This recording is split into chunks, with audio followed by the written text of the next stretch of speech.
Team India wicket keeper batter Sanju Samson fitness పై BCCI ఆందోళన వ్యక్తం చేస్తున్నట్లు జాతీయ మీడియా కథనాలు వెల్లడించాయి. ఇటీవల సంజు బరువు పెరగడం జట్టు యాజమాన్యాన్ని కలవరపెడుతోంది.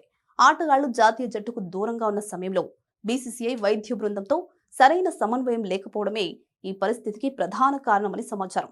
వాషింగ్టన్ సుందర్, హర్షిత్ రాణా, నితీష్ కుమార్ రెడ్డి వంటి యువ క్రికెటర్లు తరచూ గాయాల పాలవుతుండగా సంజు బరువు పెరగడం జట్టు ఫీల్డింగ్ ప్రమాణాలపై ప్రభావం చూపుతోందని ఒక అధికారి తెలిపారు. చాలా మంది సీనియర్ ఆటగాళ్లు సెంటర్ ఆఫ్ ఎక్సలెన్స్ సేవలను వాడుకోకుండా వ్యక్తిగతంగా శిక్షణ పొందడం వల్ల వైద్య వ్యవస్థతో కమ్యూనికేషన్ లోపిస్తోంది.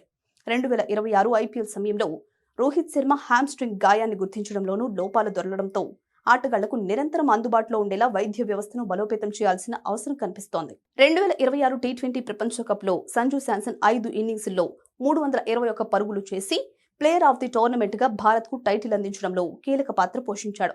అయితే ఆ తర్వాత జరిగిన ద్వైపాక్షిక సిరీస్లలో అతను విఫలమయ్యాడు. ఐర్లాండ్ పై 0-5 పరుగులు, ఇంగ్లాండ్ తో మ్యాచ్ల్లో 1-27 పరుగులు మాత్రమే చేసి నిరాశపరిచాడు. ఈ క్రమంలో ఫామ్ లేమి, ఫిట్నెస్ సమస్యల కారణంగా జూలై 23 నుంచి ప్రారంభమయ్యే జింబాబ్వే టీ20 సిరీస్ కు అతడికి బీసీసీఐ విశ్రాంతినిచ్చింది. సంజు తిరిగి తన పాత ఫామ్ ను, ఫిట్నెస్ ను అందుకోవాలని అభిమానులు ఆశిస్తున్నారు.